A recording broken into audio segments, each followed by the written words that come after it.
கர்ப்பிணி பெண்கள் அவரைக்காய் சாப்பிட்லாமா வேண்டாமான்னு கேட்டிங்கன்னா தாராளமாக கண்டிப்பாக சாப்பிட்லாம்.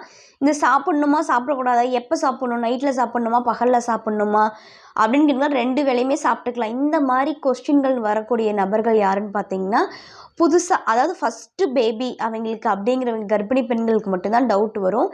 நானும் அப்படி தான், எனக்கும் நிறைய டவுட்ஸ் வந்திருக்கு. நானும் கிளியர் பண்ணியிருக்கேன். நீங்கள் வந்து பகல்லையும் சாப்பிட்டுக்கலாம், நைட்லேயும் சாப்பிட்டுக்கலாம், இதெல்லாம் ஓகே. எப்படி சமைச்சு சாப்பிட்ணுன்னு கேட்டிங்கன்னா அதுவும் நமக்கு தெரியாது. காரம், உப்பெல்லாம் எவ்வளோ போடணும், கம்மியாக சாப்பிட்ணுமா, அதிகமாக சாப்பிட்ணுமா, நம்ம இஷ்டத்துக்கு சாப்பிடுவோம். அப்படிலாம் எதுவுமே சாப்பிடக்கூடாது. எப்படி சமைச்சு சாப்பிட்ணுங்கிற வீடியோவுமே நான் வந்து போட்டிருக்கேன், அதையும் பாருங்கள். அவரைக்காவோடைய பயன்களையுமே நம்ம இன்னொரு வீடியோவில் போடுறேன், அதையும் நீங்கள் பாருங்கள். உங்களுக்கு பிடிச்சிருந்தா சப்ஸ்கிரைப் பண்ணுங்கள். அவரைக்காய் வந்துட்டு யாரெல்லாம் சாப்பிடக்கூடாதுன்னு பார்த்தீங்கன்னா, ரத்த கொதிப்பு இருக்குது இல்லையா, அவங்க வந்து கண்டிப்பாக வந்து அவரைக்காய் சாப்பிடக்கூடாது. சரி ஓகே, ப்ரெக்னன்சி ட்ரை பண்ணுற பெண்கள் வந்து சாப்பிடக்கூடாதுன்னு பார்த்தீங்கன்னா கண்டிப்பாக அவங்களுமே சாப்பிட்லாம்.